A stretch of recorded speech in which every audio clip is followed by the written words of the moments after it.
야담 능소화를 찾아주셔서 감사합니다. 구독, 좋아요, 알림 설정 꼭 눌러주세요. 그날은 유난히 안개가 많이 끼었고 장달기 새벽을 알리는 울음소리와 함께 여자아이가 태어났지요. 아니 그런데 태어난 아이의 한쪽 다리가 짧은 게 아니겠습니까? 아니 얘가 왜 이래? 난 또 이런 경우는 처음일세. 산파는 아기의 한쪽 다리가 짧다며 호들갑을 떨었습니다. 쉿 조용하시오. 아이가 놀라겠소. 아기 엄마는 아이가 놀랄까봐 산파를 조용히 시켰습니다. 그리고 그녀는 식은땀을 흘리며 갓난아이를 품에 끌어안았지요. 그런데 아기 아버지는 아기를 보며 크게 실망하는 눈치였습니다. 아들을 원했지만 벌써 딸만 6째였지요. 하늘도 무심하시지 어째 또 딸이란 말이오. 게다가 다리조차 성하지 못하니 이게 무슨 팔자란 말인가. 딸만 6인 아버지는 낙심을 하며 고개를 떨구었습니다. 뿐만 아니라 불구로 태어난 6째 딸 때문에 속도 많이 상했지요. 산파는 아이의 다리를 이리저리 살펴보며 고개를 저었습니다. 방도가 없어. 이 아이가 앞으로 어찌 살아갈 수 있을지 걱정이요. 그때 할머니가 허리를 구부리고 들어와 아이를 들여다보았습니다. 헛소리 말라. 이 아이 눈을 보거라. 별이 빛나듯 반짝이는구나. 하늘이 괜히 이런 아이를 우리에게 보내지 않았을 게다. 아이 어머니는 할머니 말에 눈시울이 붉어졌습니다. 아기는 작고 연약했지만 까만 눈동자는 또렷했지요. 아버지는 여전히 한숨만 내쉬었고 어머니와 할머니는 아이를 꼭 끌어안았습니다. 너의 이름은 소희란다. 작은 기쁨이라는 뜻이지. 비록 몸은 불편해도 밝고 맑게 자라거라. 아버지가 크게 실망해 밖으로 나가자 어머니는 아기 이름을 소희라 지어주었지요. 그렇게 아기 소희는 작은 울음소리와 함께 세상의 모습을 드러냈습니다. 소희가 태어나고 마을 사람들은 뒤에서 소근거렸습니다. 저 집 딸은 태어날 때부터 다리가 짧다더라. 정상이 아닌 몸으로 태어났으니 팔자가 기구할 것이야. 마을 사람들이 뭐라 하든 어머니는 귀를 막고 아이를 무척 사랑해 주었습니다. 아버지는 딸을 품에 안아보지도 않은 채 그저 삽자루를 들고 밭으로 나가 버렸지요. 아가야, 누가 뭐라든 너는 하늘이 내게 보내준 선물이란다. 부디 건강하고 맑고 밝게만 자라거라. 세월이 흘러 소희가 5살이 되었습니다. 다리가 불편해 걸음은 느렸지만 얼굴에는 언제나 웃음이 가득했지요. 헌데 아버지는 여전히 소희를 무시하고 그녀의 인사도 받지 않았습니다. 쟤는 집안에 지만 될 뿐이야. 농사일에 보탬도 안 되는 것을 쯧쯧. 그럴 때마다 어머니는 아무 대꾸도 하지 않고 소희를 안아 마루에 앉혔습니다. 소희야, 아버지도 속으로는 너를 사랑하셔. 겉으로만 그러실 뿐이야. 알아요, 어머니. 저는 괜찮으니 걱정 마셔요. 소희는 어려서부터 속은 어른보다 나았습니다. 그녀는 다른 사람들의 마음을 읽고 배려할 줄 알았지요. 그리고 소희가 마을 또래 아이들과 어울려 놀려 하면 어김없이 아이들이 그녀를 놀렸습니다. 절뚝거리는 애랑은 안 놀아 저리 가. 저런 아이랑 있으면 재수없대. 우리 언니가 그랬어. 또래 아이들의 말에 소희는 속으로 눈물이 났지만 억지로 미소를 지었지요. 소희는 또래 아이들과 놀지 못하고 항상 외톨이가 되었습니다. 그녀는 그럴 때마다 홀로 절뚝거리며 산기슭으로 올라갔지요. 그곳은 푸른 나무와 그늘이 있어 경치를 감상하기에 안성맞춤이었습니다. 그럴 때마다 집에서 기르는 개 백돌이와 길고양이 초롱이가 그녀를 항상 따라다녔지요. 백돌아, 나랑 놀아주겠니? 오늘도 애들이 또 나를 놀렸단다. 백돌이는 꼬리를 흔들며 짖었고 초롱이는 다가와 소희의 무릎에 앉았습니다. 백돌이와 초롱이 덕분에 소희는 금세 웃음을 되찾았지요. 그렇게 소희는 개와 고양이와 노는 시간이 많았습니다. 그런데 언젠가부터 소희가 놀고 있는 산기슭의 새들도 날아와 주위를 맴돌곤 하였습니다. 마치 소희가 개와 고양이들과 놀고 있는 것을 구경이라도 하는 듯 했지요. 새야, 오늘 하늘이 참 맑고 깨끗하구나. 너도 기분이 좋으냐? 그 말에 새 한 마리가 날개를 퍼덕이며 소희 어깨 위에 내려앉았습니다. 마치 소희의 물음에 대답이라도 하는 듯 했지요. 그날 이후 소희는 산속의 동물들과도 가까워지기 시작했습니다. 처음에는 새들이 먼저 소희에게 다가오고 그 다음은 토끼와 다람쥐들도 소희에게 다가왔지요. 그러다 점차적으로 노루나 사슴같이 큰 동물들도 소희에게 다가왔습니다. 그렇게 소희가 산속에서 보내는 시간이 많아질수록 그녀 곁엔 항상 동물들이 모여들었지요. 그리고 시간이 지나면서 동물들도 소희의 말을 알아듣는 듯 했습니다. 그리고 소희도 동물들이 무엇을 말하는지 조금씩 알아가게 되었지요. 그런데 마을 아이들은 소희의 그런 모습을 보고 다시 또 수군거렸습니다. 소희는 이상한 애야. 짐승이랑만 논다니까. 아마 귀신 들린 게 아닐까. 너무 무서워. 그러나 소희는 아랑곳하지 않았지요. 그녀에게는 동물들이 진정한 벗이었기 때문이었습니다. 하지만 어머니는 그런 소희를 바라보며 항상 미소를 지어주었지요. 오늘도 새로운 벗들과 재밌게 놀았니? 네, 어머니, 오늘은 대화도 나누었어요. 오, 정말 우리 소희는 특별한 재능을 가졌구나. 그래, 너는 누구보다 따뜻한 아이란다. 언젠가 내가 세상에 빛이 되는 날이 올 것이야. 그렇게 어머니의 사랑을 듬뿍 받은 소희가 어느새 시간이 흘러 16살이 되었습니다. 그래도 박소희는 여전히 절뚝거리며 뒤뚱뒤뚱 걷고 있었지요. 마을 사람들도 이제 그녀를 어린 아이가 아닌 처녀로 보았습니다. 하지만 다리를 절른다는 이유로 혼처 이야기는 감이 나오지도 않았지요. 시집도 못 가는 쟤는 바깥 출입을 삼가하게 하라. 괜히 입방아에 오르내리지 않도록. 아버지 말에 어머니는 속으로 눈물을 흘렸습니다. 하지만 소희의 표정은 여전히 맑고 밝았지요. 어머니 걱정 마셔요. 저는 괜찮아요. 아버지가 일 나가면 그녀는 날마다 숲에 들어가 새와 동물들과 이야기를 나누며 마음을 달랬습니다. 까치야, 오늘은 무슨 소식을 들고 왔니? 까치가 울며 날개를 퍼덕이자 소희는 금세 웃었습니다. 소희는 까치가 하는 말을 알아들었지요. 그런데 그때 사냥을 나왔던 한 사내가 그 모습을 보게 되었습니다. 그는 하도 신기하여 몸을 숨기고 계속 지켜보았지요. 50보 앞쪽에서는 웬 소녀가 동물들과 함께 놀고 있었습니다. 신기하게도 새들이 그녀의 어깨 위에 자연스럽게 내려앉고 그녀의 무릎에도 앉았지요. 아니, 저 소녀가 새들과 뭐 하는 거지? 어째 새들이 저 소녀를 경계하지 않은 거야? 그런데 잠시 후 또 사슴이 그녀에게 다가왔고 사슴은 그녀에게 뭐라 하는 것만 같았습니다. 그러자 소녀가 사슴을 꼭 안아주었지요. 아니, 그런데 그 사슴은 방금 전까지만 해도 자신이 쫓던 사슴이었습니다. 정말 신기한 일이군. 사람이 산짐승들과 저리 가까이 지낼 수 있다니. 사냥 나왔던 정연수는 나무 뒤에 숨어서 그 모습을 계속 지켜보았습니다. 산짐승들이 사람을 저리 가까이 따른다는 게 참으로 신기한 일이었지요. 그날 이후 정연수는 사냥은 하지 않고 숨어서 그녀를 계속 주시했습니다. 그렇게 며칠을 숨어서 보다 보니 소녀는 산짐승들과 정말로 대화를 나누고 있는 것만 같았지요. 그렇게 며칠이 지나자 더 이상 참을 수 없었던 정연수는 용기를 내어 소녀 앞으로 다가갔습니다. 그러자 그녀 주변에 있던 산짐승들이 모두 놀라 달아나 버렸지요. 저런 내가 방해를 했나 보구려. 미안하오. 갑작스런 사내 목소리에 박소희는 깜짝 놀라 뒤 돌아보았습니다. 누구시여? 나는 한양에서 내려온 정연수라 하오. 그대의 이름은 무엇이오? 저는 박소희라 합니다. 그런데 어찌 이곳까지 오셨는지요? 사냥을 목적으로 사슴을 쫓고 있었소. 그러다 산짐승들과 놀고 있는 그대를 보게 되었지요. 그런데 어떻게 그게 가능한 것이오? 나는 어려서부터 이곳에서 놀았습니다. 그래서 그들은 나와 친한 벗이 되었지요. 아, 정말 그렇단 말이오? 아무리 그래도 그렇지 어떻게 산짐승들과 벗이 가능하단 말이오? 하도 신기하여 내가 며칠간 숨어서 그대를 지켜보았소. 헌데 그대는 참으로 특별한 능력을 가진 것 같소. 해서 그대에게 인사를 드리고 싶어 이렇게 불쑥 찾아온 것이오. 그 말에 박소희 얼굴에 수줍은 미소가 번졌습니다. 그녀에게 처음으로 다가온 낯선 사내의 따뜻한 눈빛이 그녀의 마음속을 두드렸지요.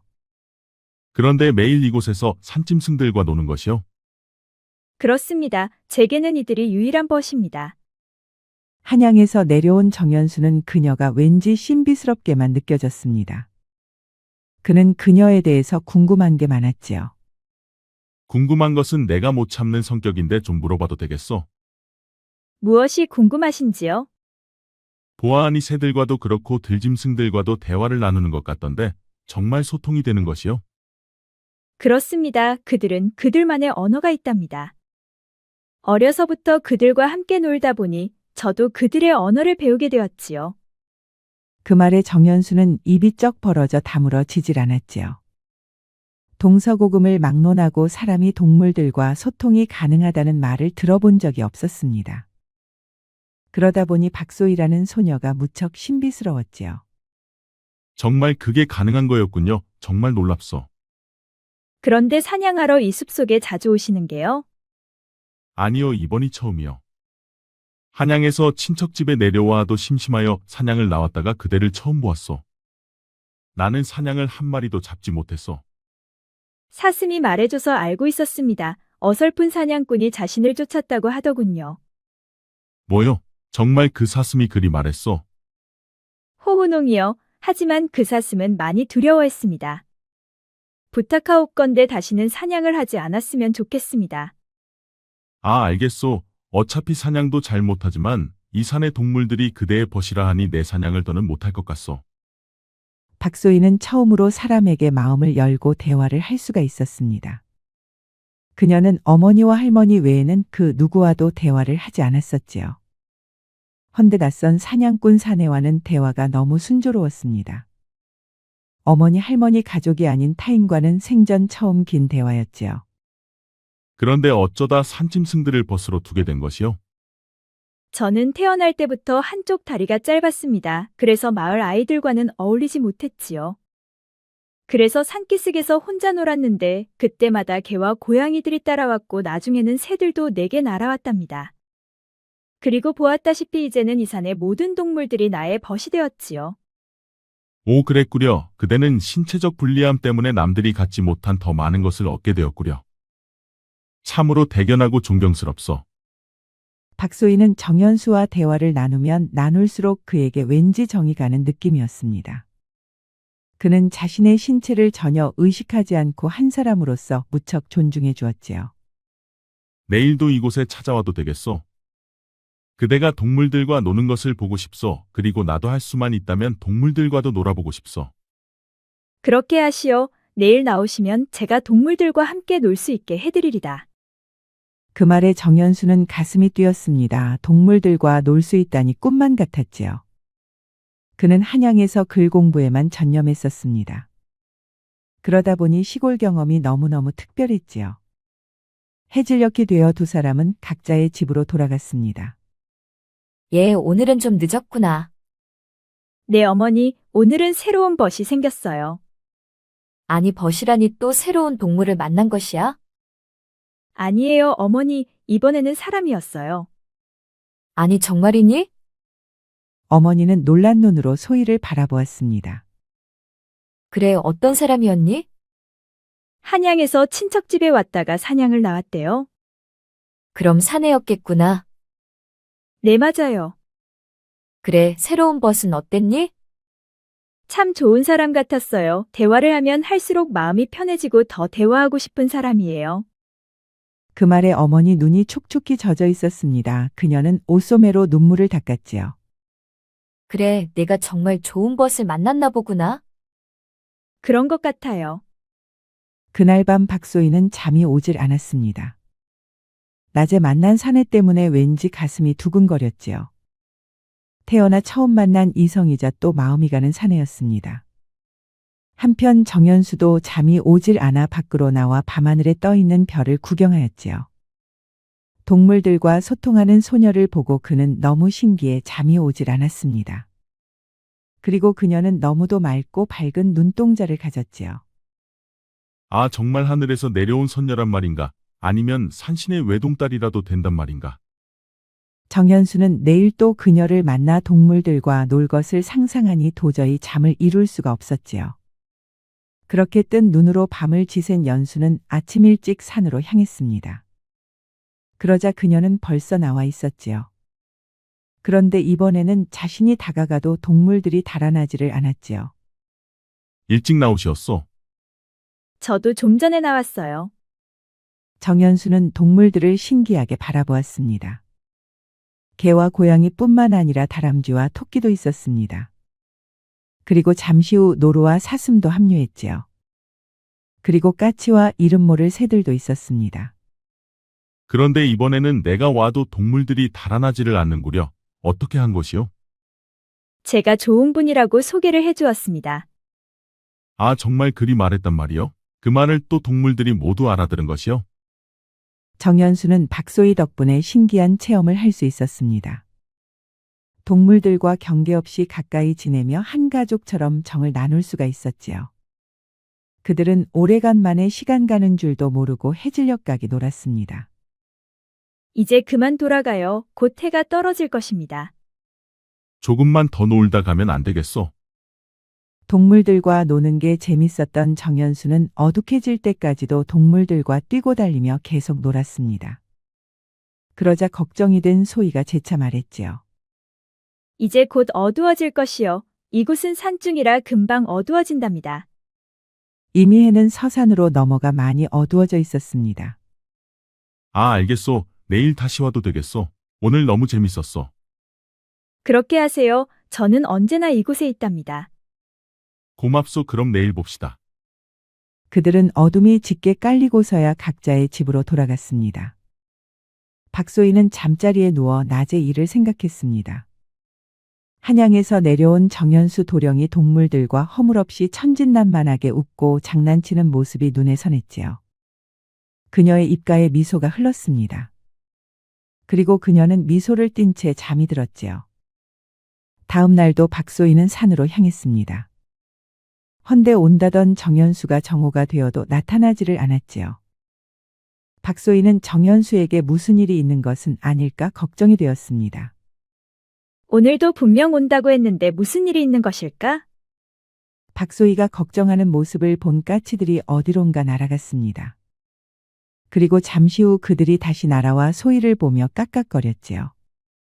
정말이야? 그가 많이 다쳤어. 박소희는 절뚝거리며 까치를 따라갔습니다. 그러자 계곡 아래 그가 쓰러져 있었지요. 박소희는 서둘러 계곡을 내려갔습니다. 몸이 불편해 쉽지는 않았지만 그녀는 정연수 걱정의 위험을 무릅쓰고 가파른 언덕을 내려갔지요. 이보시오. 정신 좀 차려보시오. 계곡 아래 쓰러져 있던 연수는 의식이 없었습니다. 그가 언덕 아래로 떨어지면서 바위에 머리를 부딪힌 것 같았지요. 저런, 머리에서 피가 나고 있어. 박소희는 재빠르게 주변을 둘러본 후 쑥을 뜯었습니다. 그리고 돌멩이로 찧어서 상처난 머리에 대고 치마를 찢어 칭칭 감아주었지요. 휴, 하마터면 큰일 날 뻔했다. 조금만 늦었어도 생명이 위태로울 뻔했어. 박소희는 정연수가 깨어날 때까지 그의 곁을 지켰습니다. 그리고 잠시 후 그가 깨어났지요. 정신이 좀 드시오. 아, 내가 살아난 곳이요? 적어도 여긴 지옥은 아니요. 머리에 상처가 나 쑥을 바르고 천으로 감싸놨으니 곧 괜찮아질 것입니다. 아, 그랬구려. 고맙소. 그대가 날 살렸구려. 그대는 나의 생명의 은인이요. 그런데 내가 이곳에 쓰러져 있는 것을 어떻게 찾았소? 까치가 찾아줬습니다. 그런데 어쩌다 계곡으로 떨어진 것이요? 아, 그랬구려. 참으로 신통한 까치요. 어젯밤 헤어지고 나서 너무 어두워 길을 잘못 들었소. 그 바람에 발을 헛디뎌 이곳에 떨어진 것이요. 그랬었군요. 그만하길 천만다행입니다. 조금 쉬었다 내려가시면 될 것 같아요. 아, 알겠소. 내가 소인왕자에게 패만 끼쳤구려. 잠시 후 정연수가 비틀거리며 일어났고 박소희가 그를 부축해 주었습니다. 그리고 그녀는 정연수의 친척집이 있는 곳까지 그를 부축해 주었지요. 그럼 조심히 들어가시오. 고맙소. 언젠가 이 은혜는 꼭 갚겠소. 정연수를 집까지 데려다 주고 박소희는 절뚝거리며 집으로 돌아왔습니다. 그리고 그녀는 정연수가 하루빨리 완쾌되기를 바랬지요. 그런데 한 달이 지나고 두 달이 지나도 정연수는 다시 오지 않았습니다. 박소희는 바람이 부는 언덕에 앉아 머나먼 산등성이를 바라보았지요.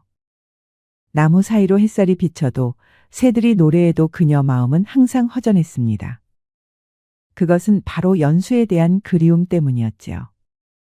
연수 오라버니에게 무슨 일이 생긴 것일까? 나를 기억은 하고 계실까? 그녀의 표정은 예전처럼 맑고 밝지가 않았습니다. 얼굴에서 보이는 수심을 그녀는 감추지를 못했지요. 얘 소희야, 요즘 무슨 일이 있는 거니? 내 얼굴에 수심이 가득하구나. 아니에요, 어머님, 별일 없어요. 얘야, 내 얼굴 표정이 별일 없는 게 아니구나. 괜찮으니 내게도 말해주지 않으렴. 박소희는 어머님이 걱정할까봐 말하려 하지 않았지만 어머님이 자꾸 물어오시니 자초지종을 말해주었습니다. 그런 일이 있었구나. 얘야, 너무 염려 말거라. 무슨 사정이 있어 오지 못하는 것일 테니 좀 더 기다려보거라. 어머니는 처음으로 이성 때문에 걱정하는 소희를 보며 가슴이 아팠습니다. 그녀는 소희에게 위로를 해주고 싶었지만 막상 어떻게 위로해야 할지 방법이 떠오르질 않았지요. 어머니는 딸이 가슴앓이를 하는 것을 알면서도 할 수 있는 게 없었습니다. 그런데 어느 날 까치가 박소희를 보며 깍깍거리고 날개짓을 했습니다. 그리고 그는 계속해서 서쪽을 가리켰지요. 정말이니? 그가 한양으로 갔는데 그곳에서 큰일이 났다고? 까치는 연신 날개짓을 하면서 깍깍거렸습니다. 연수에게 큰일이 생겼다는 소식에 박소희는 갑자기 심장이 빨라졌습니다. 그녀는 어찌해야 할지 몰라 가슴이 답답했지요.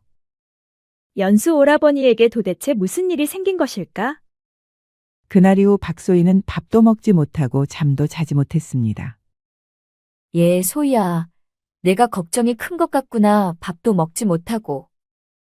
오라버니에게 큰일이 생긴 것 같아요. 어머니는 며칠째 밥도 먹지 못하는 소희를 보며 뭔가 결심한 듯 입을 열었습니다.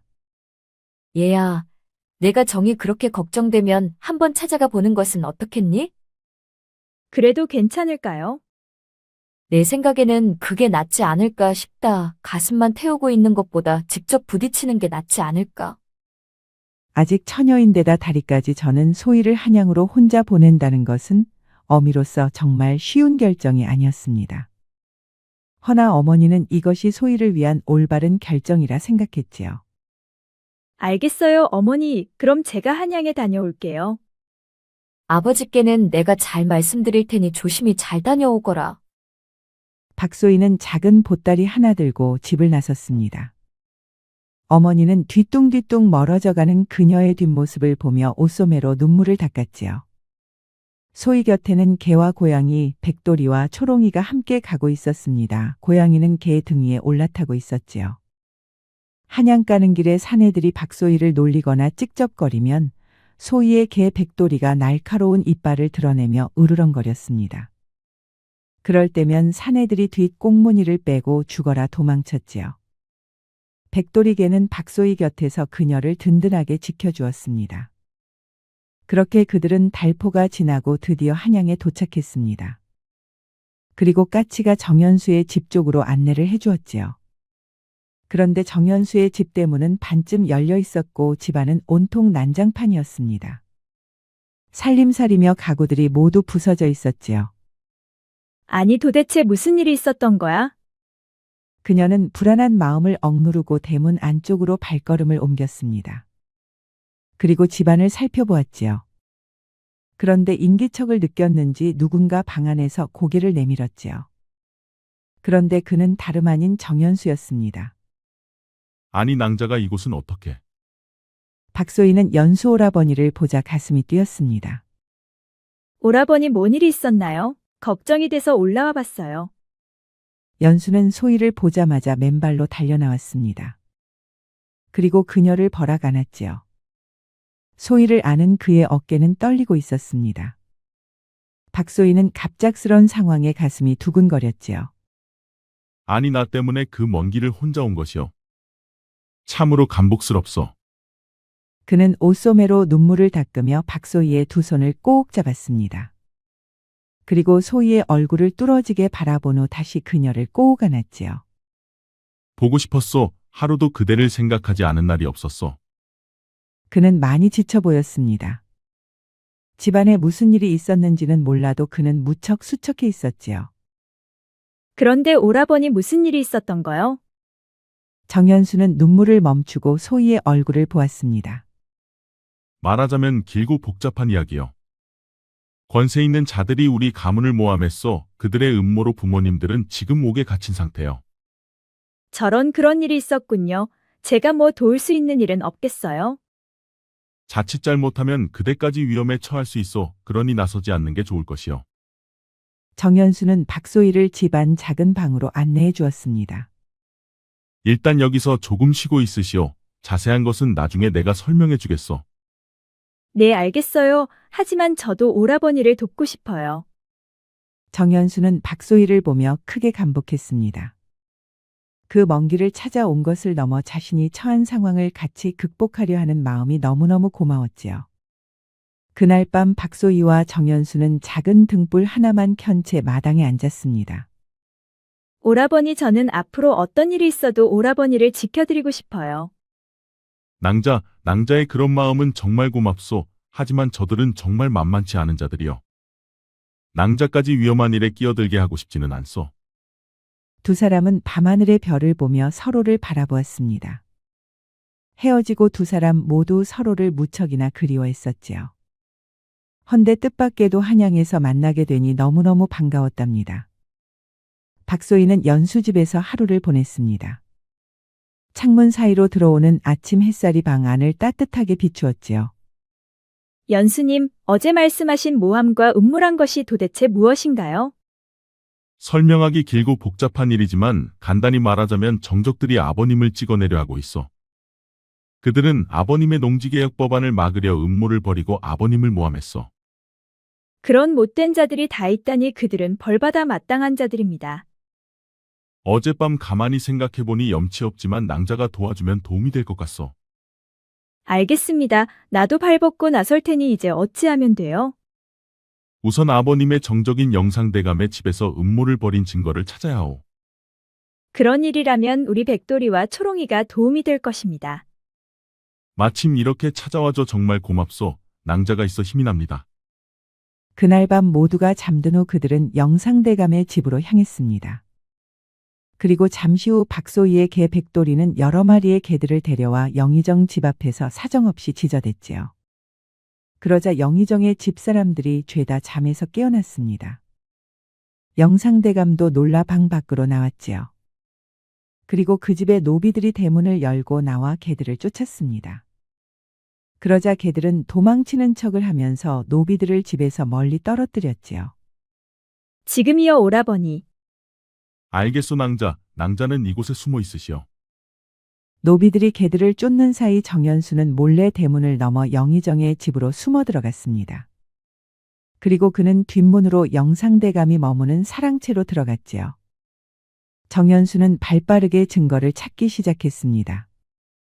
한편 마당에서는 영상대감이 뭔 일인가 싶어 몽둥이를 들고 고래고래 고함을 지르고 있었지요. 아니, 웬 놈의 개들이 이 난리를 친단 말이냐? 한두 마리도 아니고 수십 마리가 몰려와 지저대니 영상대감의 집은 벌집을 쑤셔놓은 것만 같았습니다. 그러다 보니 잠도 못 자고 죄다 나와 있었지요. 그 사이 정현수는 사랑채 방안을 구석구석 뒤지고 있었습니다. 찾았다. 이거면 아버님의 억울한 누명을 벗길 수가 있어.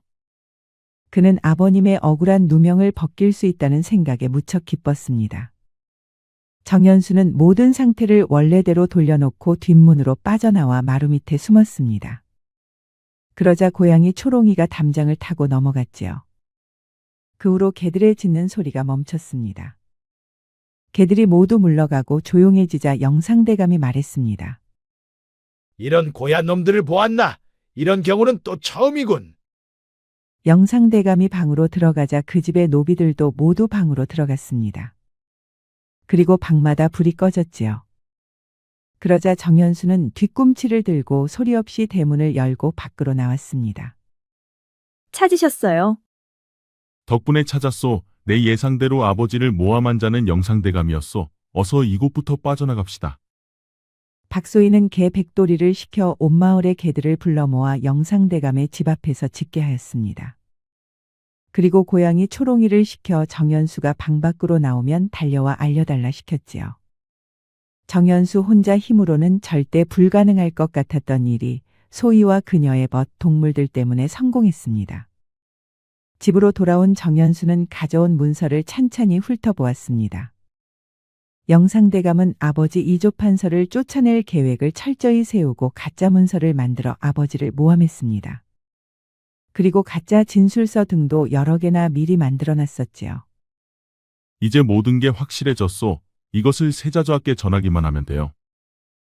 그럼 작은 쪽지를 하나 써주셔요. 그럼 까치에게 부탁해 보겠어요. 옳거니 그러면 되겠구려. 정연수는 붓과 먹을 건에 쪽지를 적었습니다. 그리고 다음날 아침 박소희는 까치를 불러 부탁했지요. 까치는 쪽지를 입에 물고 궁으로 날아갔습니다. 왕세자가 아침 산책을 하고 있었는데 갑자기 웬 까치가 날아와 쪽지를 떨어뜨렸습니다. 아니 웬 까치가 쪽지를. 왕세자는 하도 신기하여 쪽지를 펼쳐보았지요. 그러자 쪽지에는 이렇게 적혀 있었습니다. 아버님의 누명을 벗길 증거를 찾았습니다. 정연수. 정연수의 아버님은 왕세자의 스승이셨습니다.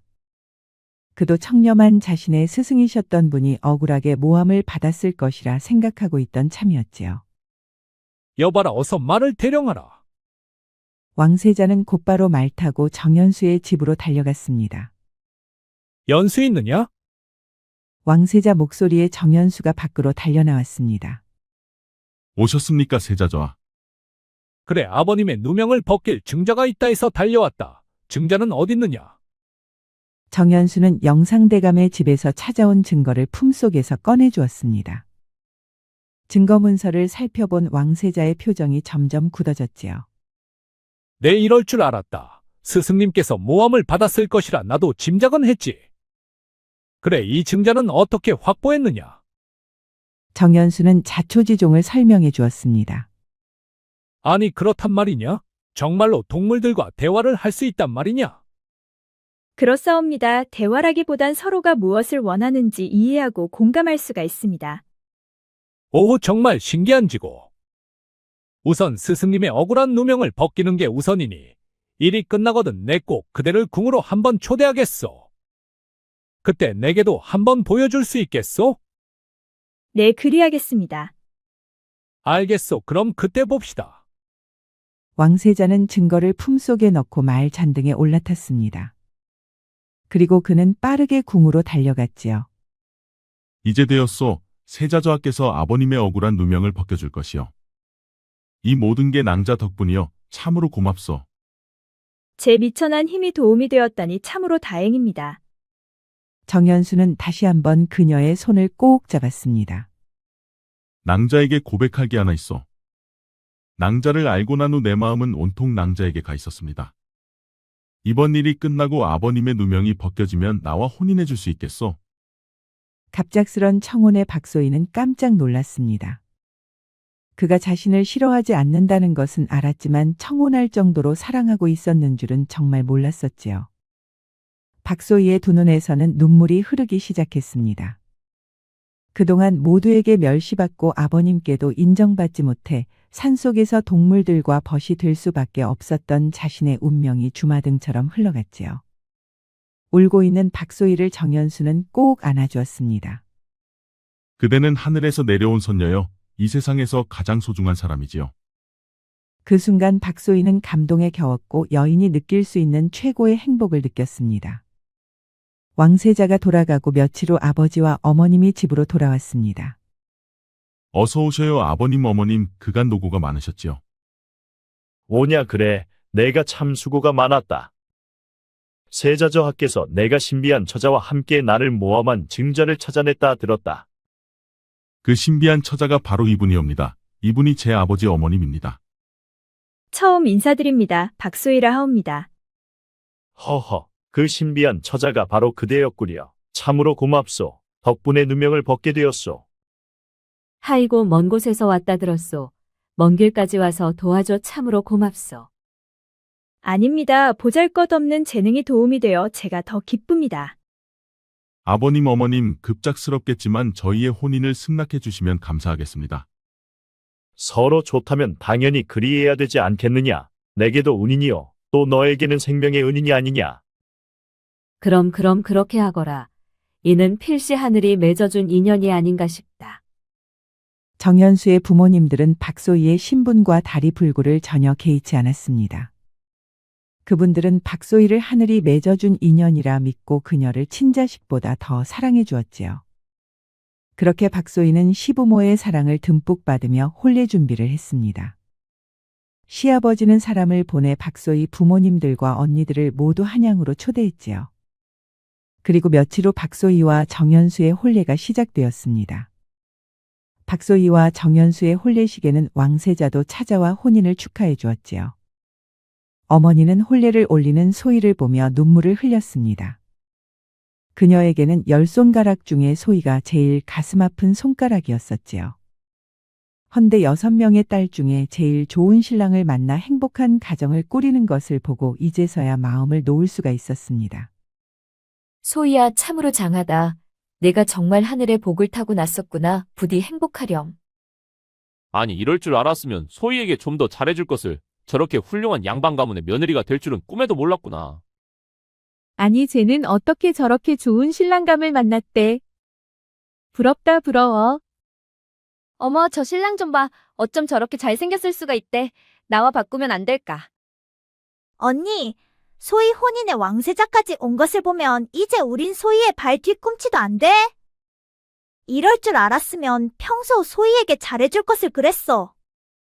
소희의 언니들은 소희의 혼인을 무척이나 부러워했습니다. 그리고 평소 잘해주지 못한 것을 크게 후회했지요. 그동안 무시하고 멸시한 게 마음에 크게 걸렸습니다. 그렇게 혼례가 끝나고 박소희와 정현수는 진정한 부부가 되었지요. 두 사람은 서로를 배려하고 사랑해 주었습니다. 세상에서 가장 순수하고 진실된 사랑이었지요. 훗날 왕세자는 박소희 부부를 자주 궁으로 초대했습니다. 그리고 신랑 정현수도 과거의 급제에 승승장구하였지요. 그렇게 박소희의 행복은 계속되었답니다. 사람을 겉모습만 보고 판단하지 말라는 말이 있습니다. 불구로 태어난 소희를 보고 사람들은 편견으로 그녀를 무시하고 멸시했었지요. 하지만 소희는 모두의 편견을 깨뜨렸습니다. 사람의 가치는 외형이 아니라 내면의 아름다운 마음과 행동으로 드러난다는 교훈이지요. 구독과 좋아요, 알림 설정을 꼭 부탁드립니다. 우리 이야기가 재미있으셨나요? 다음 이야기도 재미있는 이야기가 많으니 다음 영상도 재미있게 봐주세요. 그럼 여러분 모두 오늘도 행복하고 즐거운 시간 되세요.